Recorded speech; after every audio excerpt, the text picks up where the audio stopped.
Hey y'all, welcome back. It's your girl Victoria Hicks, and you are watching Lunchtime with Vicky.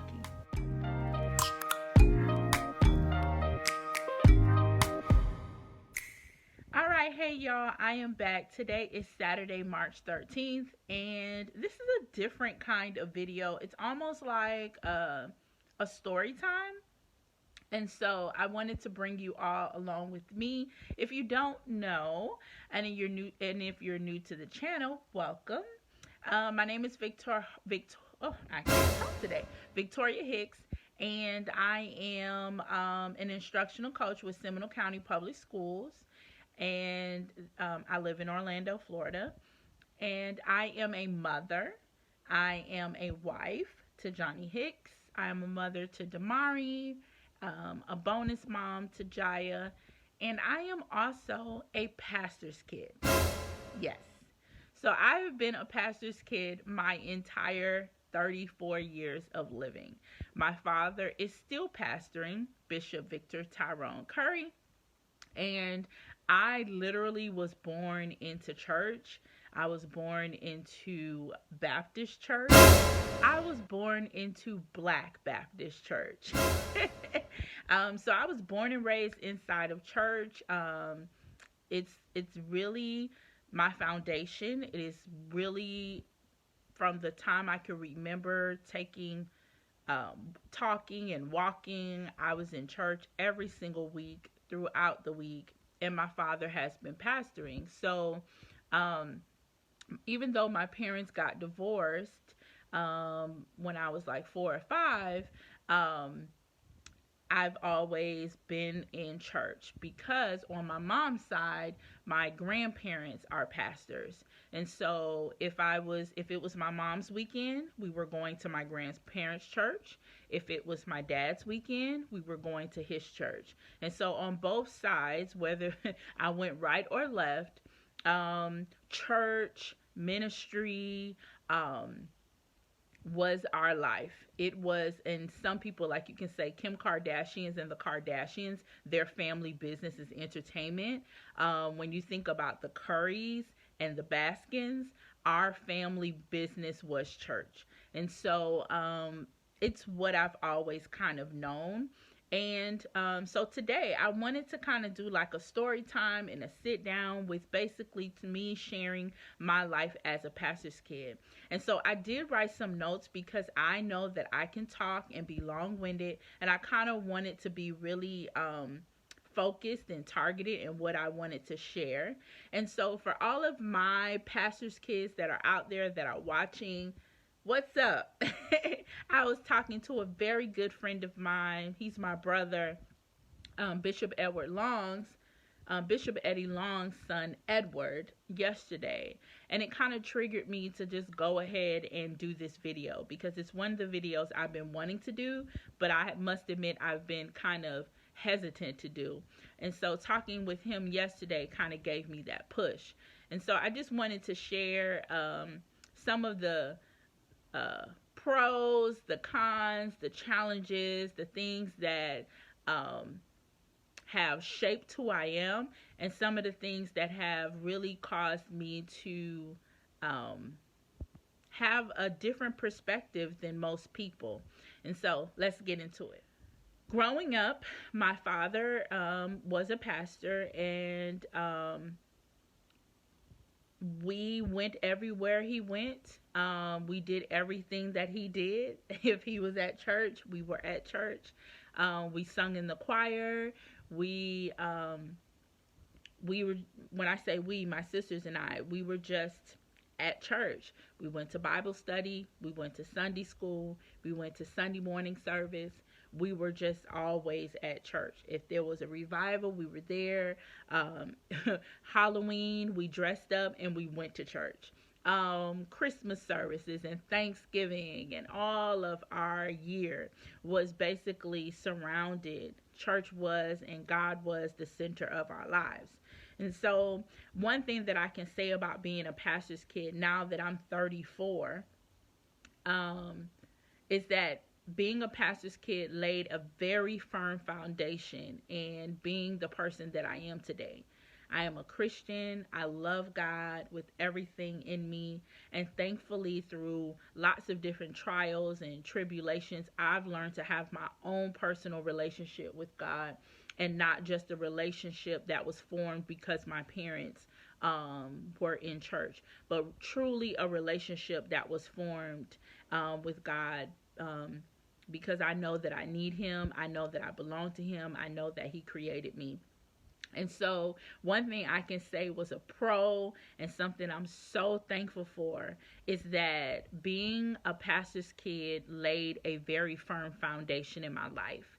But unfortunately, that sometimes um, can also take you down a road where you are limited in the exposure that you have with other things. For example, if a person has not grown up in church, they have experienced life a certain kind of way, and so they get to meet God and experience God in their own way. Whereas me, I can't tell you really um, my first moment in church, or the first time I knew that God, that I felt something in a service, because I've always been in one. But I can tell you when I had my really true first encounter with God, and that came much later. But for those people that didn't grow up in church, they get to know God in their own way. And so some pastors' kids also having that firm foundation, um, and kind of being a rigid and very strict and routine life, because where my other friends went on vacation, we really didn't, because our vacation had to be more so in the week, because we always had to get back for service on Sunday.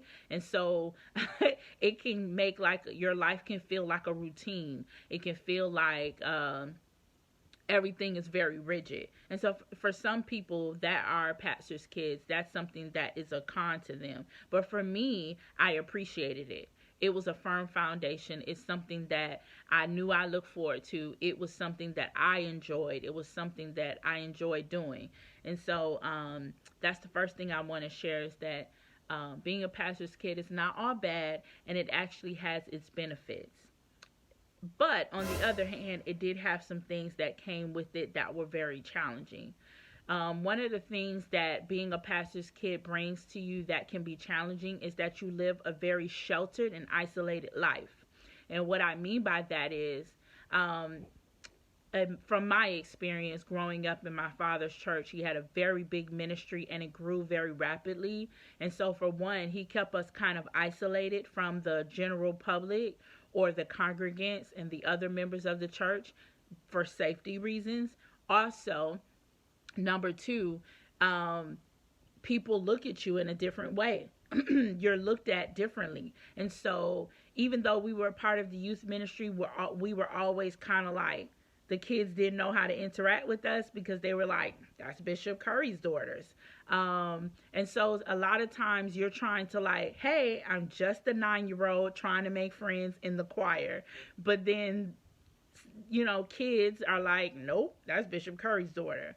Or some kids were like, yeah, we want to get to know Bishop Curry's daughter, just to be nosy. But it does feel very isolated, and it feels like you live a very sheltered life. You can't do some of the things that the other kids were able to do, because, of course, you have that name attached to you. And so sometimes being a PK can feel very lonely.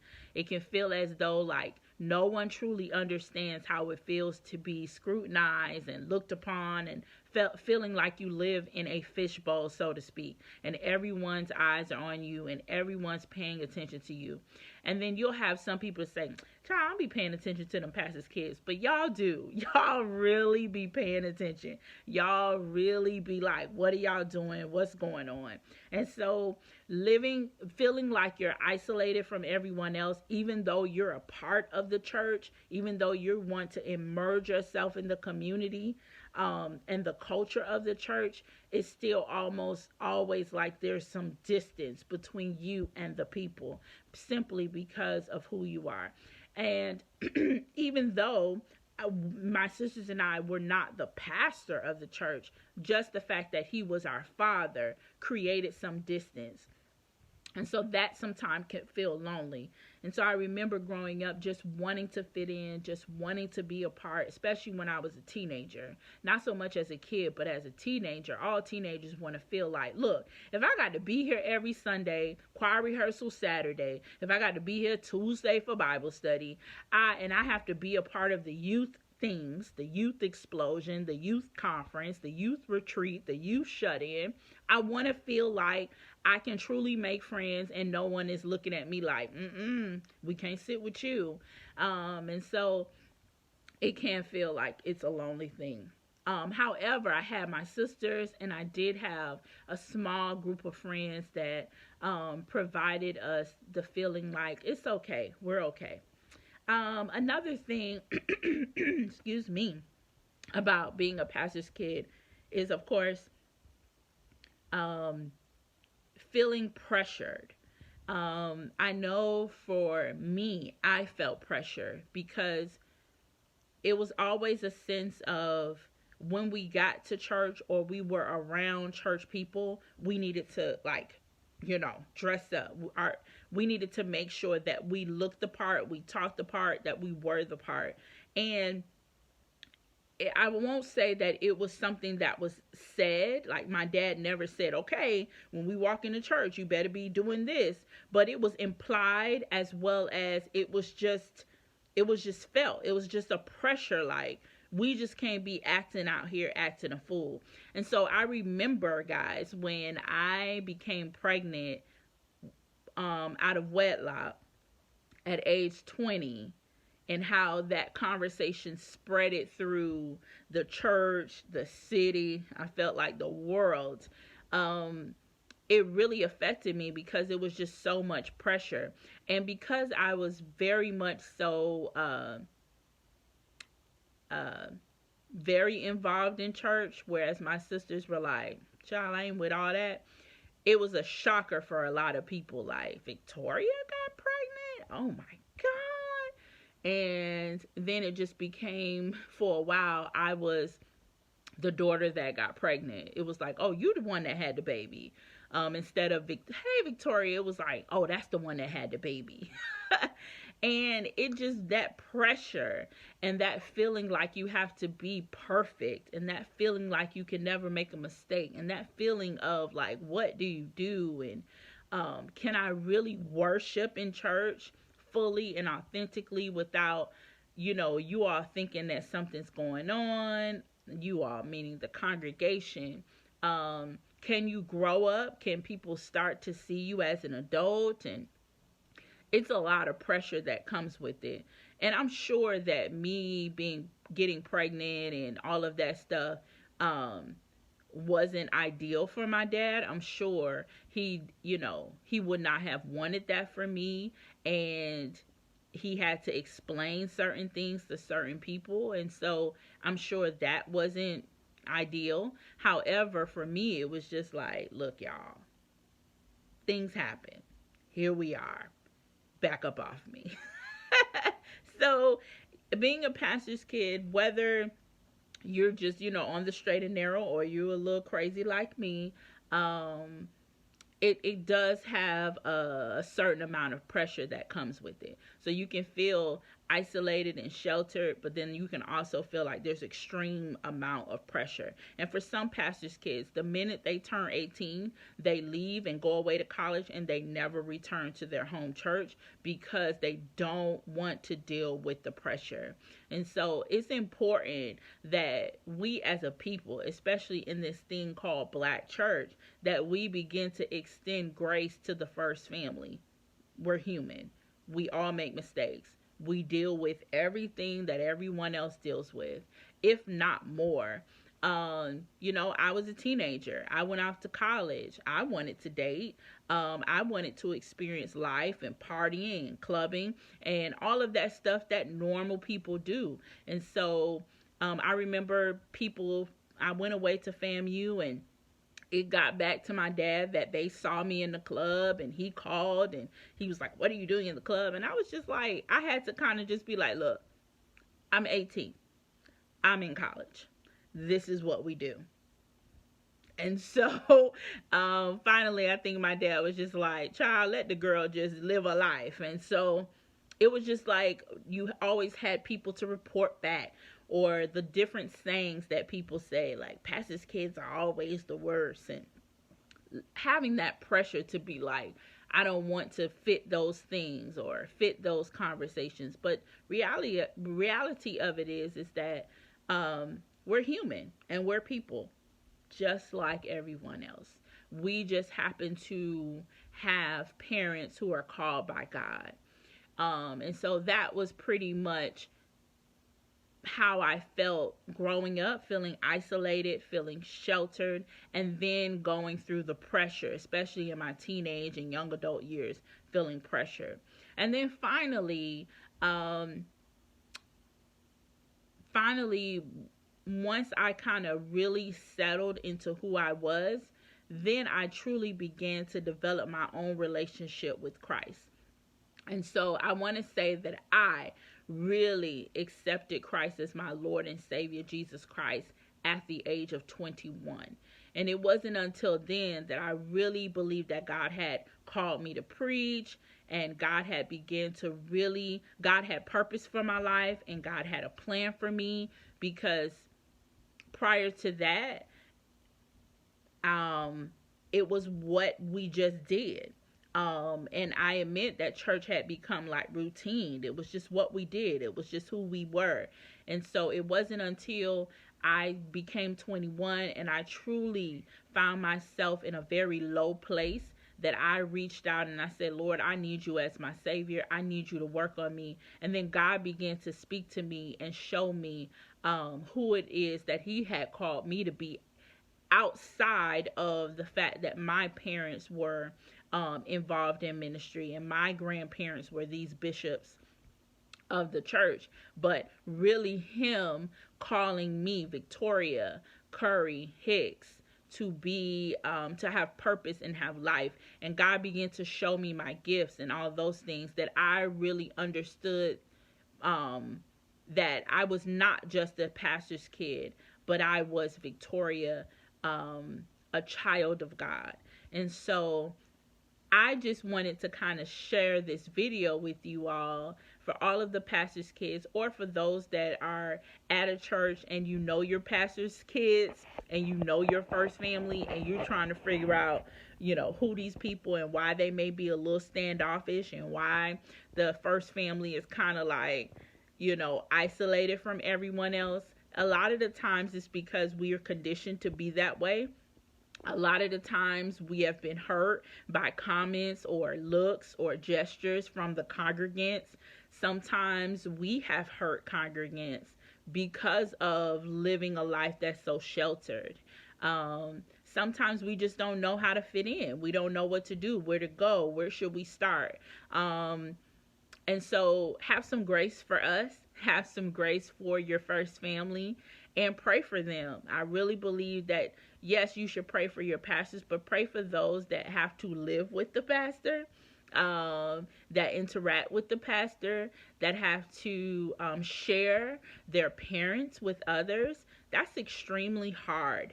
I don't know what it's like to just have my mom and my dad, and the neighbors know us and the people at their jobs know us, but that's it. I've literally had to share my parents, especially my father, with the entire city of Miami. Literally. Um, and yes, it's a blessing, but I don't know what it's like just have a dad that did not have so much access to so many different people. I don't know what that is like. And so have grace for your pastor's kids, or pastors' first families, because they are literally sharing their mothers and fathers and sisters and siblings or whatever with the entire world. And so have grace for them. So for all of my pastor's kids that are out there, you have a friend in me. There's something special when I meet pastor's kids all over the world, literally everywhere I go and I meet a pastor's kids. a pastor's child, or it's a special bond that we have because many don't understand the life that we had. Many don't understand why we have some of the proclivities that we have, and why our personality is shaped the way that it is, that we're a little skeptical more than other people. And I just want to encourage you that that God will keep you through it all, and get to know Him outside of what your parents have built, or what you know, or what you've been accustomed to as a child. But get to know God on a personal level, you and God, and allow Him to open you up into what He's called you to do. Because yes, He's called your parents, but He also has called you too. And it may not be to ministry. For me, God called me to ministry, but for my sisters, that was not the case. But God uses them in totally different ways, and they have purpose, and they have worth and reason and value to be here on earth, just like my father. And so it's important that pastors' kids feel affirmed. A lot of pastors' kids don't know what they're supposed to be doing because they are living sometimes in the shadows of their parents. And then they feel as though they have to be in ministry, and many of them are not. There are so many pastors' kids that tried to do ministry just because they thought that that was what they were supposed to do, and they're misplaced and out of place. And so I encourage you, pastors' kid, to really spend some time getting to know God for yourself, and allowing Him to give you purpose, and allowing Him to tell you where He would want you to be, and then walk in that. And so, yeah, I hope you enjoyed this time of me sharing my life as a pastor's kid. If you want to hear more about my life, because I have 34 years worth of things to share. 34 years worth. Please leave a comment below and let me know.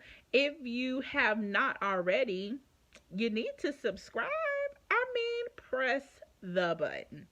Come on and be a part of the Lunchtime Crew, and I promise you there'll be lots more videos with the family and all type of stuff in our travels. If you haven't already, go back and look at my latest vlog when I went down to Miami for my dad's 60th birthday. Go and look at that and just binge watch all of our videos. Love you so much. It's been a pleasure. Hope to see you on the next video. Don't forget to subscribe. I'm serious. Bye.